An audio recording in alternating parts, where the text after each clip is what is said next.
This historical building right here is the Wardlaw Smith House. The Wardlaw Smith House was erected in the early 1860s for Benjamin F. Wardlaw, a prominent local citizen. Following the Civil War Battle of Olustee in February 1864, it served as a Confederate hospital. This fine example of Greek Revival architecture was acquired in 1871 by Chandler Holmes Smith, in whose family it remained for a century. The architectural significance of the Wardlaw Smith House has been recorded by the Historic American Building Survey, and it is listed on the prestigious National Register of Historic Places. This is the Wardlaw Smith House, Madison County. Let's go.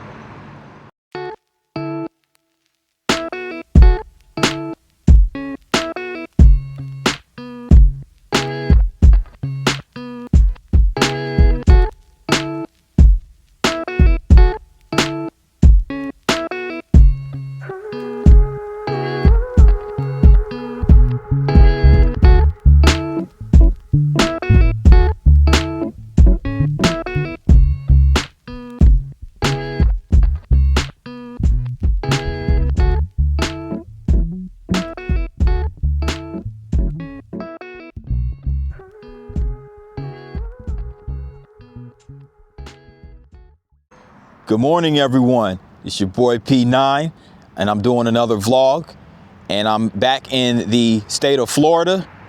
I'm in front of the Madison County Courthouse, or on the side of the Madison County Courthouse, right here in the town of Madison, Florida. So we're gonna explore Madison and get some perspective, historical perspective of the town. So without further ado, let's get it. So again, this is the Madison County Courthouse right here in Madison, Florida. And this is my first vlog in the state of Florida in almost 2 years. So good to be back in the Sunshine State. There's not much sunshine this morning in this on this January morning though. So we're gonna rock with the weather right here in front of the Madison County Courthouse, and we're going to get more details on the Madison County Courthouse after a while.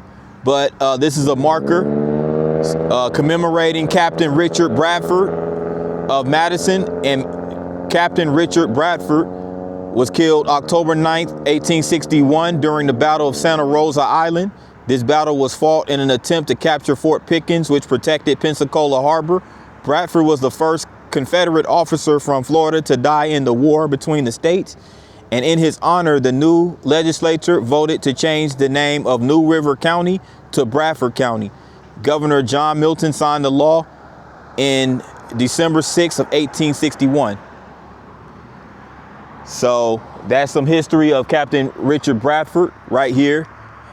And Madison is the seat of Madison County, and it is on the northern border of Florida, not far from Georgia, and it's a population of less than 3,000 residents. So it's a very small city in the northern portion of the state. Right here is Base Street. So you have Base Street, which is a main drag right here in downtown Madison, and you also have, you know, a few little restaurants down that way, Community Bank. But this is, we're gonna focus right now on downtown. So down that way is Range Avenue. We're also gonna cover that.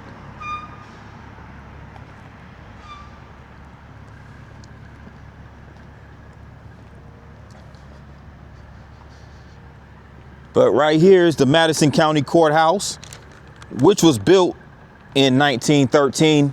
This particular courthouse was the 4th county courthouse, 3rd in overall in Madison to be built. So it has neoclassical architectural style. And unlike many other courthouses in the state of Florida, this pretty much has its original structure. It's never been expanded or really pretty much altered. So there's been no expansions on the courthouse. And this is pretty unique as well right here. It's like some type of water tower or something. Sits right outside the courthouse. That's pretty interesting. I've never seen a structure like that sit right outside the courthouse. You see right over there where those willow trees are. That brick building is the Madison Post Office. And these are the courthouse annex buildings right here on Pinckney Street. And of course, there goes the palm trees that are typical in Florida.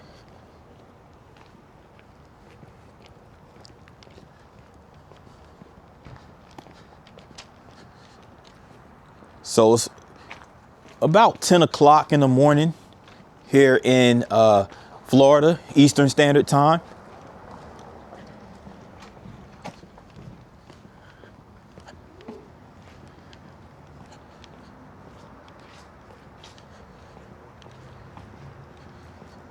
Madison County Supervisor of Elections right there.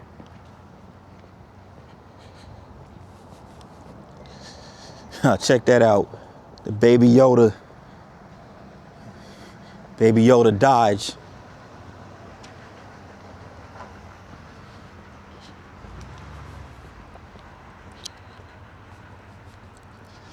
So Madison, what's interesting about Madison, just like most of Florida, especially on the Panhandle, it was ruled multiple times by Spain in the early days, particularly in the 19th century. But Madison itself was not incorporated until 1945 as an official city. As you can see right here, we're on Range Avenue downtown. You have this, looks like a FedEx building right here.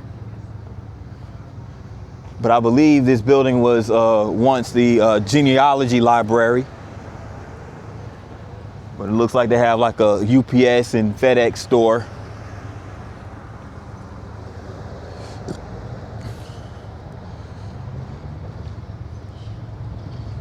It's an antique shop right here, Madison Antiques Market.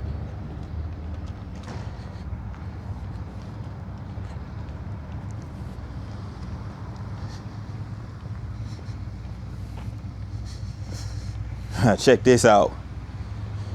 They still have some kind of like the Christmas mannequins and stuff like that. Goes the reindeer.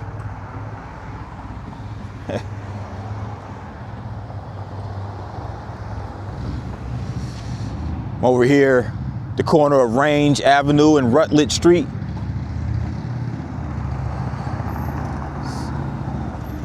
Have like a cleaners down there, Madison Cleaners.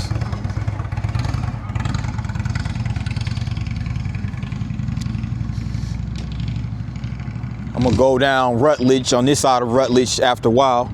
I'm gonna continue down Range.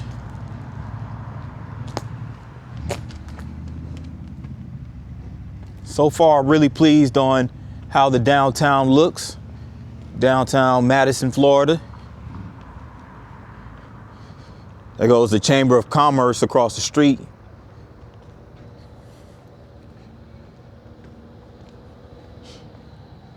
They have the barbershop right here. Ronnie Cox Barbershop. Lost Relics.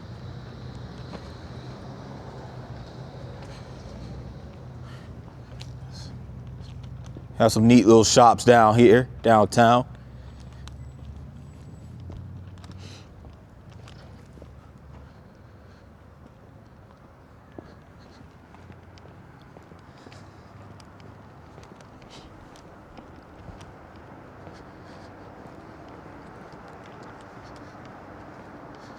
It's got a bookstore right here called Madison Books. Sits right here at the corner of Dade Street and Range Avenue.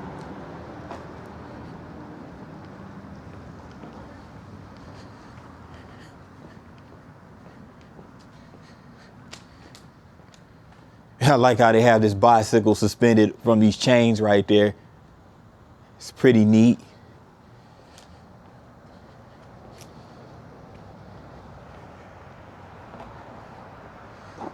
And check this out.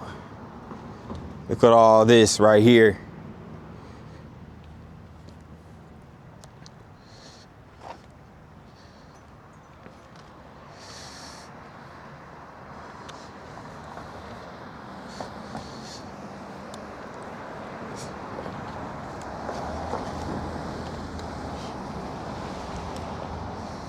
It's called the Country Store. So they have a lot of nice little sculptures over there. Country Store, established 2009.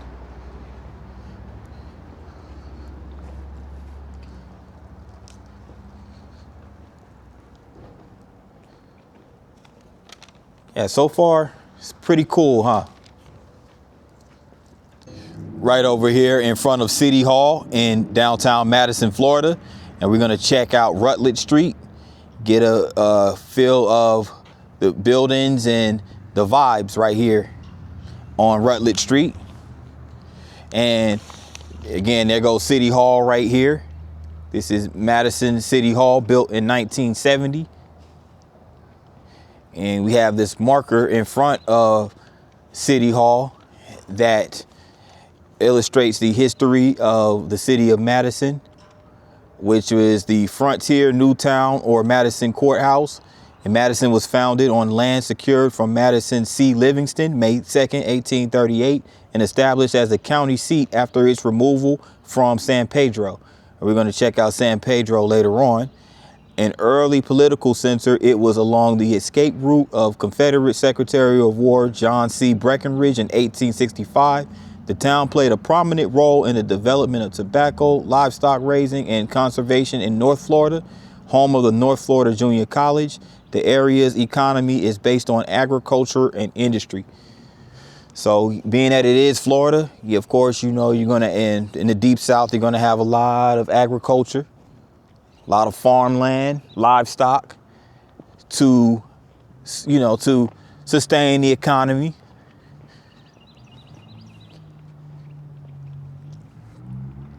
And you have right here the Madison First Methodist Church, right across from Colburn Hall, right over here. It's an interesting looking building right here.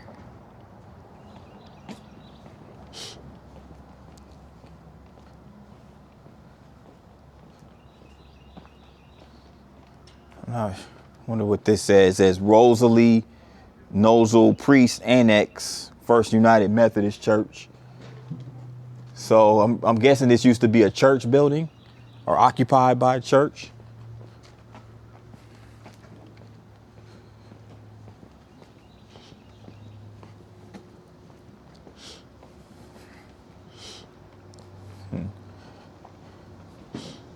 I believe this is the City of Madison Police Building, their precinct perhaps.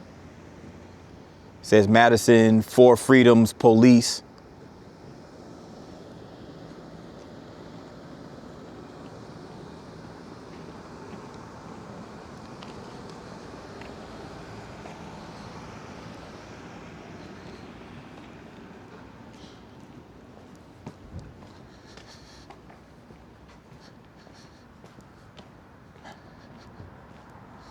This is Treasures Museum.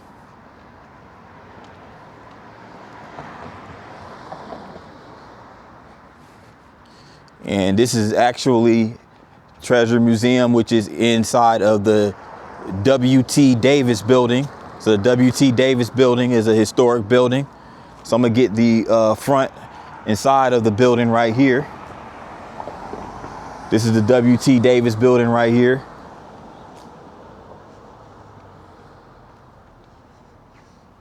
And this is the front of the Treasures of Madison County Museum. But more information on the W.T. Davis building. It was built in 1892 by William Turner W.T. Davis.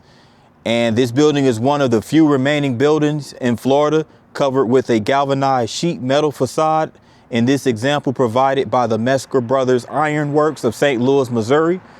And this use of sheet metal for architectural ornamentation replaced iron as the metal of choice for most architectural work by the 1870s. Stronger than iron, it could be rolled and stamped into large ornamental sheets. Galvanized sheet metal was a great choice for small communities like Madison. The building's second floor served the Madison community as an opera house and a center for entertainment and social events from 1892 to 1910. The building also housed small businesses as the law offices of W.T. Davis's son, Charles Edgar Davis, and grandson, William Turner Davis. The two men were the only father and son who served as president of the Florida State Senate, Charles Edgar in 1915 and William Turner in 1955. This grand old building now serves as the treasures of Madison County Museum and was listed in the National Historic Register of Historical Places in 2015. So shout out to the W.T. Davis building. And I'm gonna get a wider shot of it from over here. You can see that there goes it in its entirety. And you can see where the galvanized sheet metal material right there on the facade of the building. That's the first time I've actually seen a building with that type of material. Again, I'm used to seeing iron and other type of, bricks and other type of metals, but stucco and building materials like that. But I've never seen galvanized sheet metal on a building, so that's pretty interesting. So again, this is the museum. It looks like a lot of really cool artifacts and stuff like that in there. So yeah, that's Rutledge Street in a nutshell. And we're gonna go down to the other side of Range, get some more footage. This here is Marion Street near downtown Madison. And you can see a lot of older historical homes right here. A lot of old buildings, older homes from the early 20th to late 19th century. So we're gonna walk down this section of Marion Street. I'm actually at the corner of Marion and Horry Avenue. And here stands the St. Mary's Episcopal Church. There goes the building right there, St. Mary's Episcopal. And the congregation of St. Mary's was organized in 1859, but the parish became dormant during the Civil War when services were held irregularly. 20 years later, on July 6, 1879, the congregation appointed a committee to coordinate fundraising to build a church. The church's cornerstone was laid on August 1st, 1879, and the completed church was consecrated by the second bishop of the Diocese of Florida, John Freeman Young, on May 1st, 1883. St. Mary's Episcopal Church is a good example of the Carpenter Gothic architectural style and is one of the oldest such churches in Florida. Carpenter Gothic architecture is an adaptation of the Gothic Revival style, which was popularized in the United States by architect Richard Upjohn. Bishop Young was a confidant of Upjohn and he advocated the construction of Carpenter Gothic style churches around Florida. St. Mary's Church is distinguished by a steep roof, scissor trusses, pointed arch windows and doors, and a decorative stained glass. The only additions to the church since its construction have been air conditioning, memorials, and a parish hall extension. St. Mary's Episcopal Church was listed in the National Register of Historic Places 1997. Man, that's crazy. So it seems like every time I come to these towns, I always learn about a new architectural style. Like I've never heard of a Carpenter Gothic style of architecture. And then the only additions that they had was air conditioning. I mean, that's crazy. So they were sitting in this hot Florida heat in a building with no AC. That's crazy. But yeah, this is it right here. This is the historic building. They even have a little memorial garden right there. Nice garden over there. So that's the type of roof on a Carpenter Gothic Revival style architected building. And the Reverend Joni Cruz, I don't know if I pronounced her name right, but Cruz or Crusay, but that is the head of the church. Pretty interesting history behind that church right here in Madison.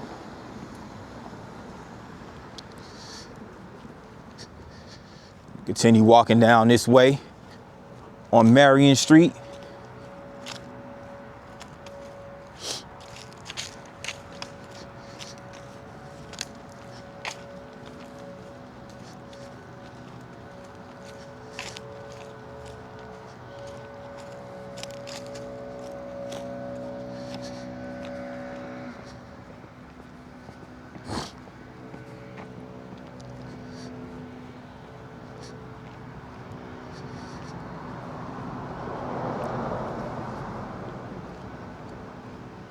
So I'm approaching Range Avenue, the other end of Range.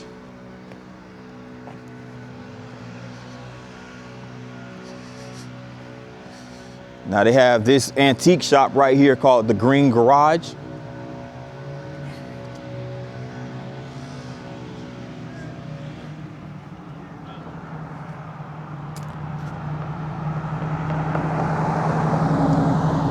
I also have a Church of Christ that sits next to it.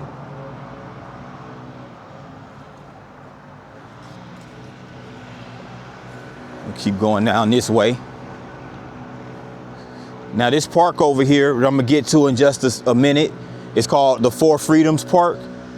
Looks like a pretty major park right here in downtown.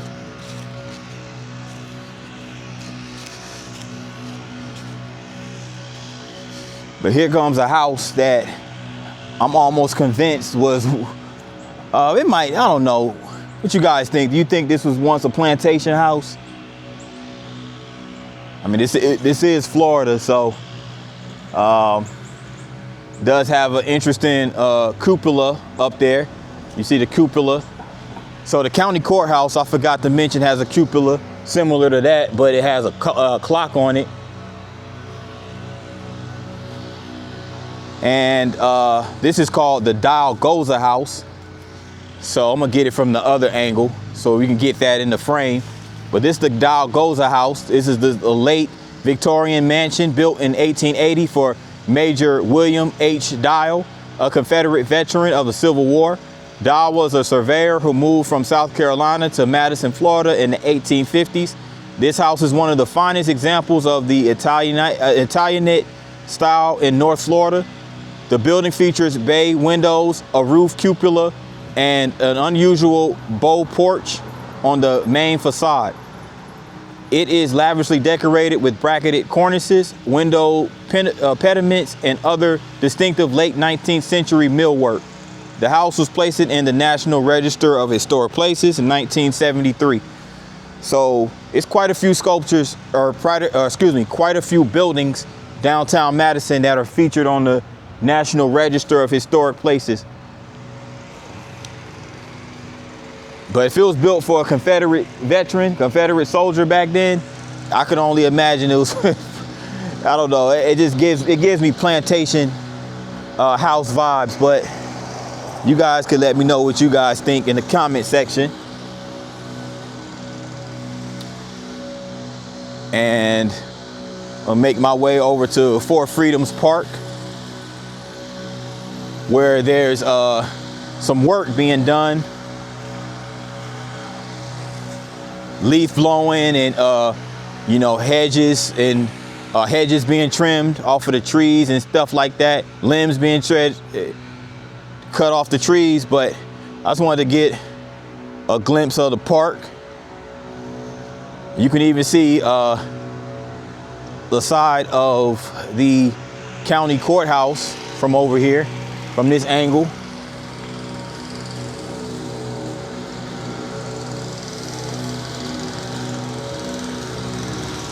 There's a little gazebo right there at the park.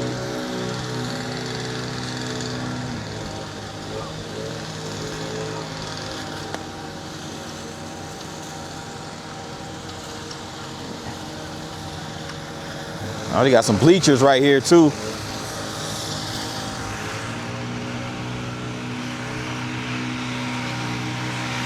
Lest we forget, it's another one of those Confederate statues right there.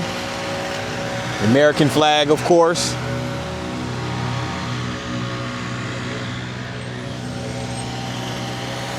And this actually sits across from this building right here. As you can see, the willows on the trees.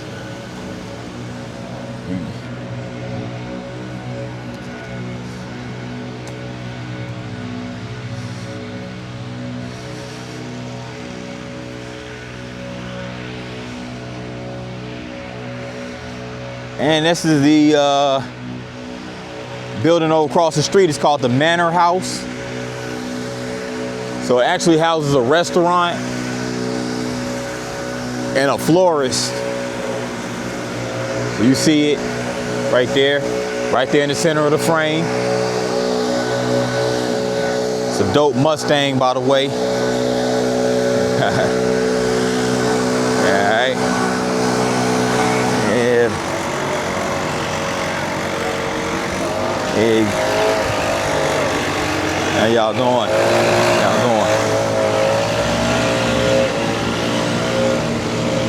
Yeah.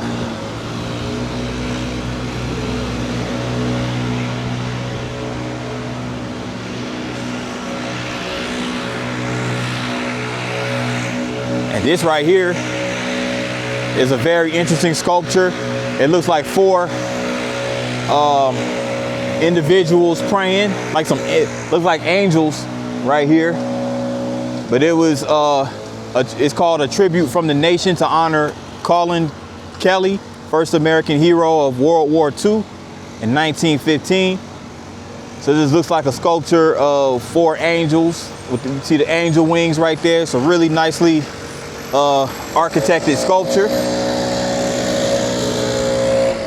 And this was by Walter Russell in 1943. So shout out to Walter Russell for this really nice sculpture. And it's called the Four Freedoms Monument. The Four Freedoms were stated by President Franklin D. Roosevelt in his annual message to Congress, January 6, 1941. Freedom of speech and expression, freedom of worship, freedom from want, and freedom from the fear everywhere in the world became the ideals of American policy. The memorial symbolizing these aspirations of mankind was designed by Walter Russell, given by the Women's National Institute, and dedicated to the memory of World War II hero Captain Colin P. Kelly Jr., June 4th, 1944. So RIP to Captain Colin P. Kelly. Shout out to the Women's National Institute and Walter Russell.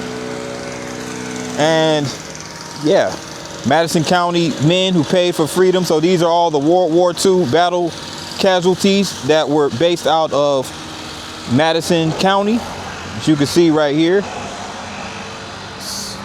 Pretty extensive list of them. So salute to them. Salute to those individuals. But this is a really nice park right here.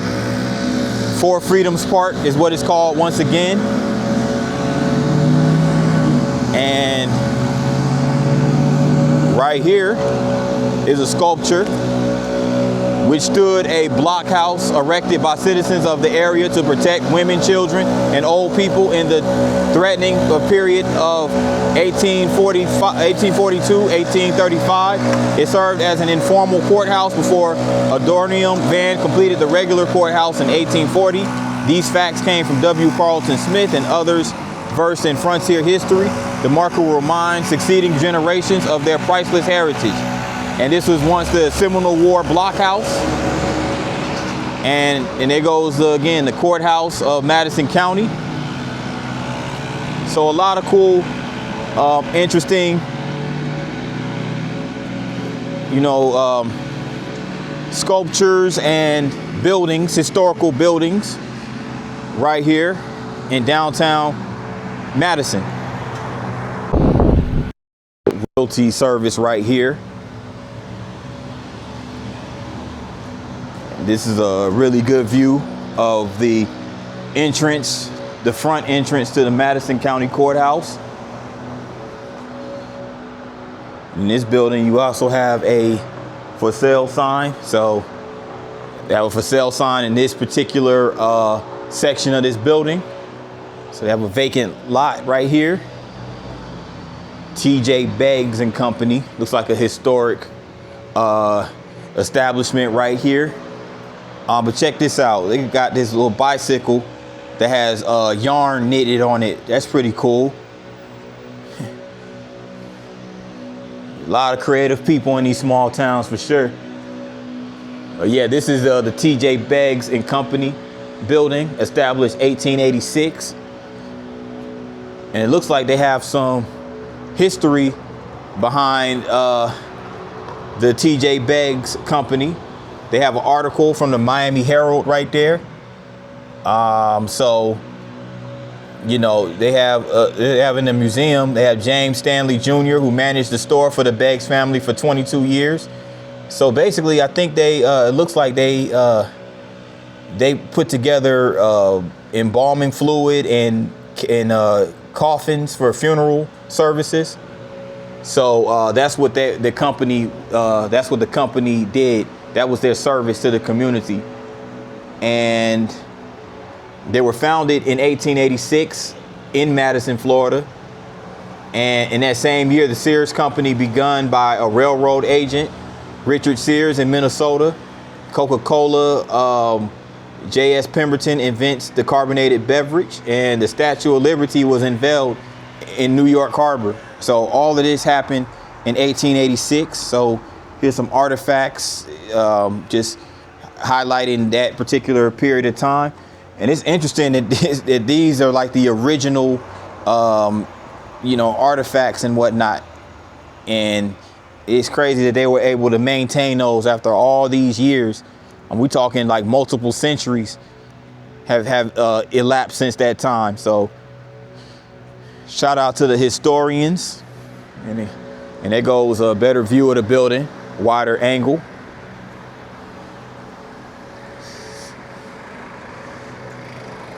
Daisy and Duke's gift shop. And they have a cafe called the Norris Cafe.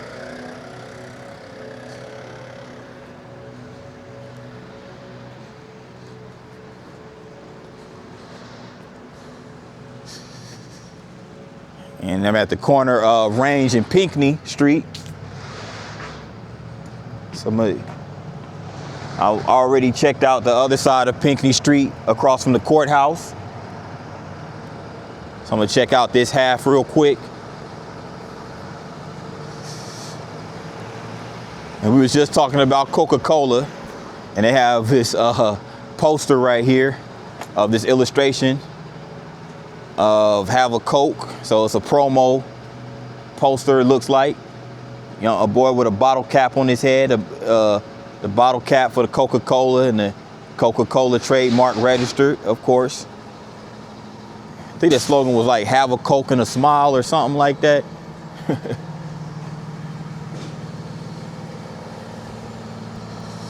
Smith Abstract and Title Company. They have a tattoo parlor right here. Firehouse Inc.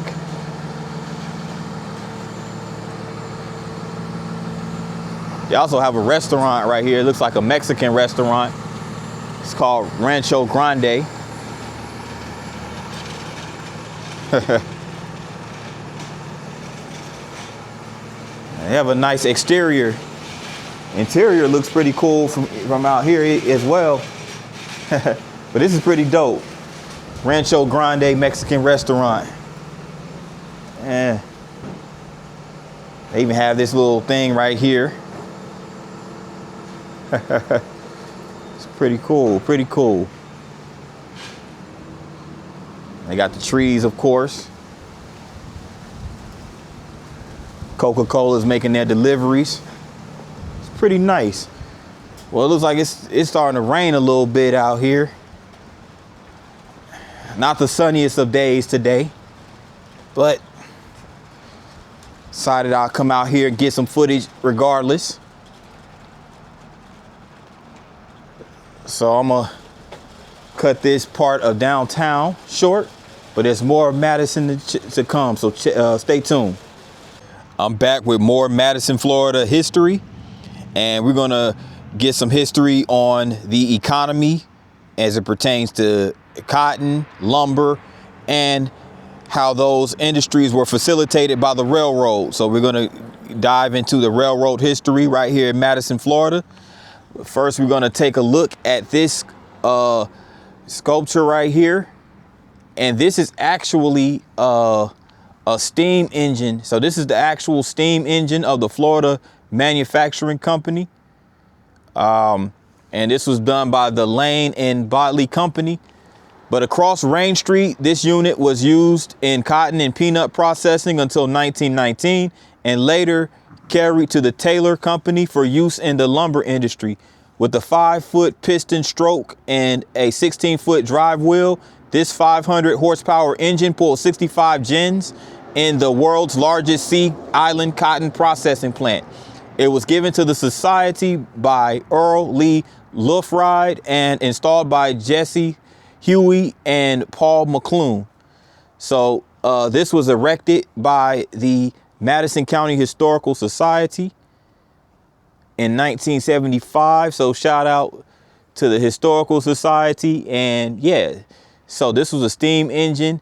And speaking of the cotton gins, now throughout a lot of my childhood, especially like going in like middle school, stuff like that, when I was in history class, I learned that Eli Whitney invented the cotton gin in 1792. Now that is true. He did indeed invent it. However, there was much debate in regards to who actually came up with the idea, you know, because the thing about it is he may have invented it, but Eli Whitney was not able to really profit off of that invention because there was potential infringement in regards to who came up with the idea of the cotton gin. So he might have heard the idea amongst perhaps, you know, there were slaves who probably conceived the idea, but because the slaves were not citizens, they were unable to get patents. So somebody like Eli Whitney was able to invent and get that invention patented. So that was the huge debate in regards to the history pertaining to the cotton gin. But moving on to the railroad side of things, this is the sign for the Madison, Florida Amtrak. So this is the railroad right here. Now, Madison was once served by Amtrak's Sunset Limited route. It was once served by the Sunset Limited up until 2005, when Hurricane Katrina struck the Gulf Coast, and the service has been suspended in Madison ever since then. But even before that, Madison has a deep history as it pertains to the railroad industry. The Georgia and Pensacola Railroad was the first train to enter Madison in 1860. So we're talking like a year before the Civil War took place. And of course, the railroad was very vital in regards to transporting cotton to other, you know, like to other industry or to other cities and towns and whatnot. But when the cotton industry declined, due in large part because, well, going back to the cotton gin also was very important because in removing seeds from the cotton, because, you know, that made it more valuable on the market without the seeds. But yeah, this is Madison, Florida. They had a unique design in regards to their station. Their station actually has a gazebo as the waiting area. That was unique for Madison Amtrak, for Amtrak stations.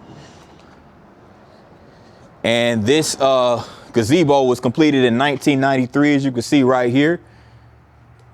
Building Superintendent Gene Rutherford, L.V. Clark, Work Squad, Madison Correctional Institute. So this was developed by, I would assume, by prisoners. I don't know.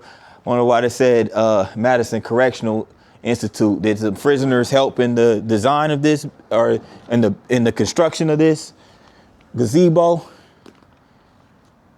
Interesting. But yeah, I wouldn't be surprised, because prison labor was common as well. But yes, the Madison Railroad was used to transport lumber during the lumber industry's heyday here in Madison. So it would basically be used to facilitate the shipping of lumber to other mill towns across the state. So that's pretty much, in a nutshell, the history behind Madison's Railroad. Now, the Seaboard Airline is who the Georgia and Pensacola Railroad actually, used. They actually rented, or contracted these use of the railroad, the trackage for the facilitation of the transportation of the lumber and cotton during the industry, the industrial age, if you will.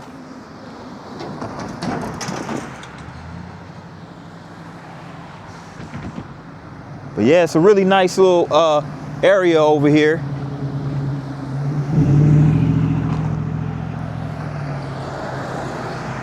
Let me go ahead and cross right here real quick.